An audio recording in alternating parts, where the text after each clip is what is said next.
गुणातीतो अक्षरं ब्रह्म भगवान् पुरुषोत्तमः जनो जानन् इदं सत्यं मुच्यते भवबन्धनात्। श्री स्वामिनारायण भगवाननी जय।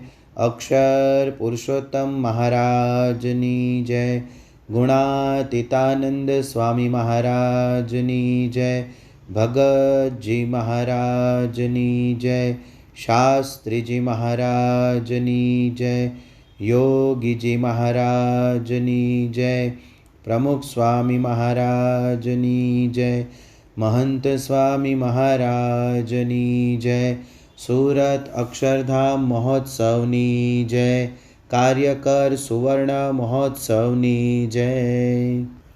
स्वामीनी वातो प्रकरण 1 196મી વાત। સ્વામિનારાયણ હરે સ્વામિનારાયણ હરે। મૂળ અક્ષર બ્રહ્મ ગુણાતીતાનંદ સ્વામીએ વાત કરી જે આપણે જાણીએ છીએ જે આપણને ભગવાનમાં હેત છે, પણ આપણા કરતાં તો આપણા ઉપર ભગવાનને સાધુને જાજુ હેત છે। એવી રીતે મૂળ અક્ષર બ્રહ્મ ગુણાતીતાનંદ સ્વામીની પહેલા પ્રકરણની 196મી વાત તે થઈ। આ વાતમાં ગુણાતીતાનંદ સ્વામી ભગવાન અને સંતની પોતાના ભક્તો ઉપરની અપાર કરુણા, અપાર સ્નેહના દર્શન કરાવે છે। જીવ પ્રાણી માત્રના અસ્તિત્વનો આધાર સ્નેહ છે, પ્રેમ છે। નાનું બાળક માતા પિતાનો પ્રેમ ઝંખે છે, પશુ પણ પોતાના માલિકનો પ્રેમ ઈચ્છે છે, એમ ભક્તને પણ ભગવાનના સ્નેહની ઝંખના હોય છે। જ્યારે ભક્તને એવી પ્રતીતિ થાય છે કે ભગવાન અને સંતને મારા પર હેત છે, તે ક્ષણે આધ્યાત્મિક માર્ગે આગળ વધવાનું તેને અખૂટ બળ પ્રાપ્ત થાય છે। સ્વામી અહીંયા કહે છે કે આપણે જાણીએ છીએ જે આપણને ભગવાનમાં હેત છે। કેટલું હેત છે ક્યારે ખબર પડે? કેવી રીતે ખબર પડે? આપણને ભગવાનમાં હેત છે એ ઘણીવાર દેખાય નહીં, પણ આ વાતનું રહસ્ય ગુણાતીતાનંદ સ્વામી પોતાની વાતમાં સમજાવે છે। જીવા ખાચરને ગરાસમાં હેત છે તે તેને કોઈ છોડાવવા આવે ત્યારે ખબર પડે। એમ કોઈ આપણને સત્સંગ છોડાવવા આવે ત્યારે આપણને સત્સંગમાં કેટલું હેત છે તે ખબર પડે। જો ભગવાનમાં હેત હોય તેની નિશાની શું?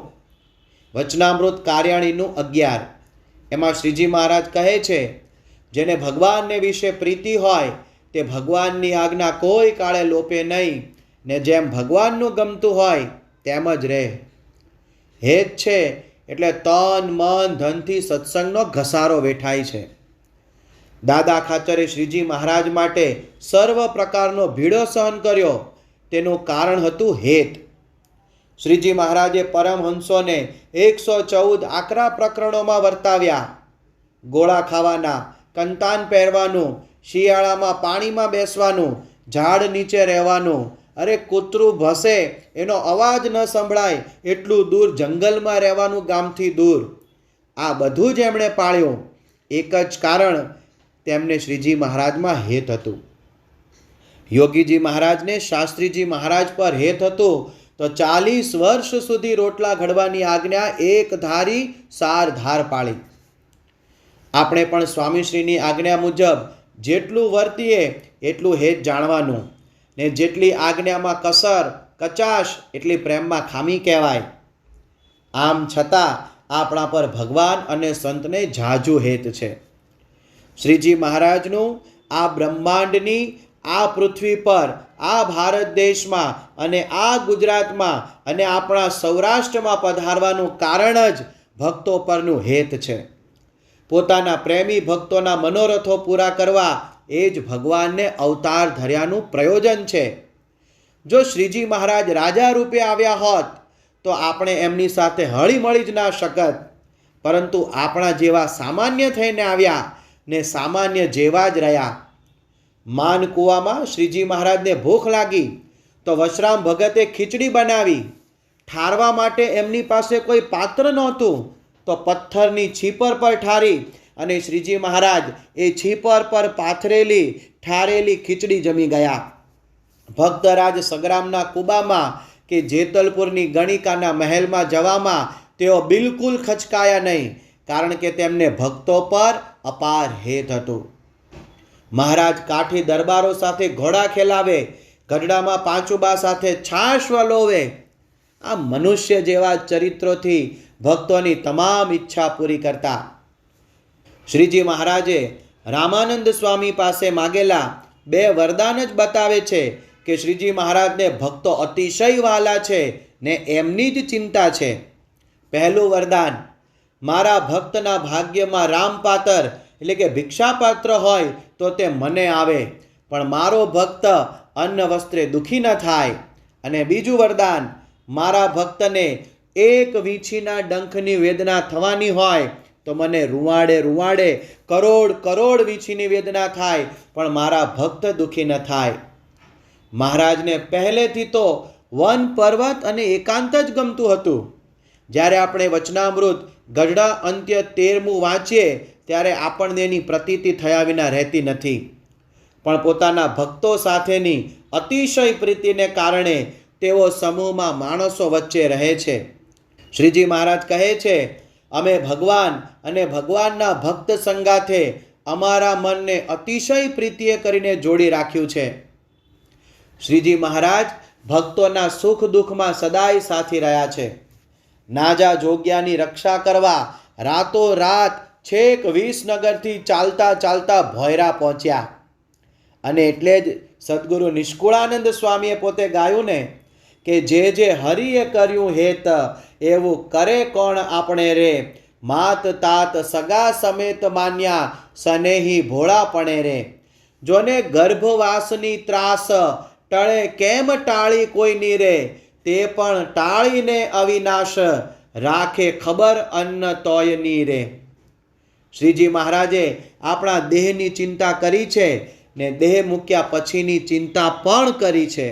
એમણે કોલ આપ્યો છે, મારા જનને અંતકાળે જરૂર તેડવાયા બવું, બિરુદ મારો એન બદલે તેમ સર્વે જનને જણાવવું.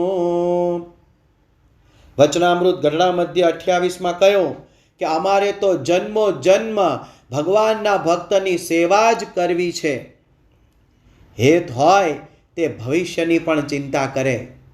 શ્રીજી મહારાજ પૃથ્વી પર પોતાનું અખંડ પ્રાગટ્ય સંત દ્વારા રાખી ગયા, પોતાના ભક્તોની સંભાળ રાખવા. વચનામૃત વરતાલનું 19 એમાં મહારાજે કહ્યું, આ જીવને જ્યારે ભરતખંડને વિશે મનુષ્ય દેહ આવે છે ત્યારે ભગવાન કે ભગવાનના સંત જરૂર પૃથ્વી પર વિચરતા હોય છે. આ ગુણાતીત સંત દ્વારા પણ મુમુક્ષુ એવું જ હેત પામે છે. ગુણાતીતાનંદ સ્વામી મંદિરમાં ધર્માદામાં આવેલા બાજરાના દાણા જોઈને કહી દેતા કે કોના ખેતરનું ધાન છે. પોતે સ્વધામ પધારવાના હતા, તેની છેલ્લી ઘડી સુધી હરિભક્તોના ઘરે પધરામણી કરીને રાજી કર્યા છે. ભગતજી મહારાજે શાસ્ત્રીજી મહારાજને કહેલું, જો હરિભક્તોને સાચવશો તો મને સોને મઢ્યો એમ માનીશ. યોગીજી મહારાજે હરિભક્તોના એઠા વાસણો ઉટક્યા હતા. જો હેત હોય તો જ સાધુ થઈને ગૃહસ્થની આવી નીચા પ્રકારની સેવા થઈ શકે.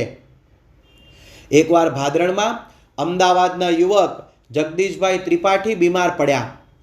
યોગી બાપાએ ત્યાં જઈ તેમનું માથું દાબવા લાગ્યા. એમને ખૂબ સારું લાગ્યું, તેથી દબાવવા દીધું. થોડી વારે જાગીને જોયું ત્યારે ખબર પડી કે યોગીજી મહારાજ આ માથું દબાવે છે. પોતે ગળગળા થઈ ગયા અને હાથ જોડીને કહેવા લાગ્યા, બાપા આપે અમારી સેવા ન કરાય. ત્યારે યોગીજી મહારાજ બોલ્યા, ગુરુ તમે અમારી સેવા કરો છો તો અમારે કરવી પડે ને.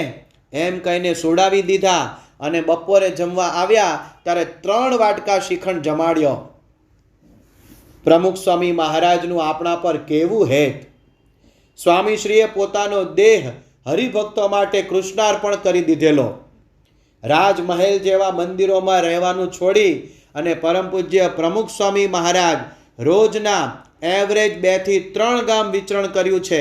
સતત વિચરણ કરતા રહ્યા છે. પોતાના સ્વાસ્થ્યની પણ તેઓએ કદી પરવા કરી નથી. સુંદલપુરામાં હાર્ટ એટેક આવેલો. પરમ પૂજ્ય પ્રમુખ સ્વામી મહારાજને વડોદરા લઈ જતા હતા. ત્યાં રસ્તામાં ગાડી ઊભી રખાવી ને આણંદમાં ડાયાભાઈ ગજ્જરને ત્યાં પારણમાં કોણ જશે તેની ચિંતા કરવા લાગ્યા. અને પૂજ્ય આચાર્ય સ્વામીને ત્યાં જવાની આજ્ઞા કરી ત્યારે તેમના મનમાં શાંતિ થઈ. સ્વામી શ્રી હરિભક્તોના દુઃખે દુઃખી થયા છે. સન 1990માં લંડનમાં અડધી રાતે ઉઠીને પરમ પૂજ્ય પ્રમુખ સ્વામી મહારાજ ધૂન કરવા લાગ્યા. કારણ કે એ વખતે સૌરાષ્ટ્રમાં વરસાદની ખેંચ હતી. પોતાના ભક્તો દુઃખી ન થાય એ માટે રાતની ઊંઘ હરામ કરે તે હેત હોય તો જ થાય ને. ઈસવીસન 1950માં શાસ્ત્રીજી મહારાજે પરમ પૂજ્ય પ્રમુખ સ્વામી મહારાજની પ્રમુખ તરીકે વરણી કરી ત્યારે સ્વામીશ્રીએ પ્રાર્થના કરી, આપના સમગ્ર આશ્રિતો તન મન ધનથી સુખ્યા રહે, આ લોકમાં તેમને કોઈ પ્રકારનું કષ્ટ કે દુઃખ ન આવે અને સુખેથી સ્વામીશ્રીનું ભજન કરી અંતે અક્ષરધામમાં નિવાસ કરે એવા આશીર્વાદ માગું છું. વળી ભૂલે ચૂકે પણ અક્ષર પુરુષોત્તમ મહારાજનું નામ લે તેને પણ આપ આપના પ્રૌઢ પ્રતાપ વડે અક્ષરધામ બક્ષીસ આપજો. ગઢડામાં એકવાર સંતો સાથે સહેજે વાત નીકળી કે અહીં તો મચ્છરના ઝુંડના ઝુંડ આવે છે. આ સાંભળીને સ્વામીશ્રી બોલ્યા, હરિભક્તોનું શું થતું હશે? તેમને મચ્છરદાની આપો છો? અમૃત મહોત્સવમાં પરમ પૂજ્ય પ્રમુખ સ્વામી મહારાજે રસ્તા પર સામાન ઉંચકીને જતા યુવકોને જોયા. સભા મંડપમાં પહોંચીને તરત જ જવાબદાર વ્યક્તિને સામાન માટે વાહનની વ્યવસ્થા કરવા જણાવ્યું. ભગવાન અને સંતના પ્રેમની વિશેષતા એ છે કે ભેદભાવ વગરનો છે. એકવાર સાંકરીમાં સ્વામીશ્રીએ ત્યાંના સ્થાનિક આદિવાસી ભાઈઓને રસ્તામાં જોયા અને ત્યાં જ ઊભા રહીને 15 થી 20 મિનિટ સુધી ઉપદેશ આપ્યો કે આ મંદિર તમારું જ છે, એમાં નિયમિત દર્શને આવવું, અને બધા ભાઈઓને વ્યસન મુક્ત કર્યા. ભગવાન અને સંતનું હેત નિસ્વાર્થ હોય છે. એકવાર સારંગપુરમાં સંતો દ્વારા સ્વામીશ્રીને પ્રશ્ન પૂછ્યો, આપ અમને સાધુ કેમ બનાવો છો? ત્યારે સ્વામી બાપાએ કહેલું કે અમારે કંઈ તમારી પાસે હાથ પગ દબાવડાવવા નથી કે સેવા કરાવવી નથી. તમે બધા એકાંતિક ધર્મ સિદ્ધ કરીને ભગવાનના સુખને પામો એ જ ઈચ્છા છે. આવા સત્પુરુષોને એક જ ઈચ્છા હોય છે કે બધા મારા જેવા સુખને પામે. આનું મૂળ કારણ તેમને આપણા પર હેત છે અને આપણા કરતાં ઝાઝું હેત છે. જો આપણે ભગવાન તરફ એક ડગલું માંડીએ તો ભગવાન આપણી તરફ 1 કરોડ કરતાંય વધારે ડગલા ભરીને આવે તેમ છે.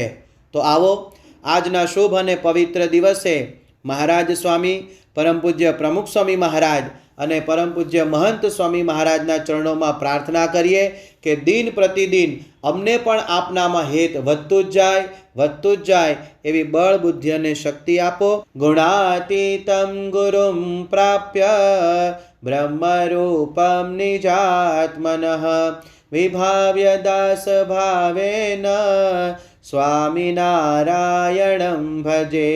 શ્રીહરિં સાક્ષરં સર્વદેવેશ્વરં ભક્તિધર્માત્મજં દિવ્યરૂપં પરમ શાંતિદં મુક્તિદં કામદં કારણં સ્વામિનારાયણં નીલકંઠં ભજે. શ્રીહરિં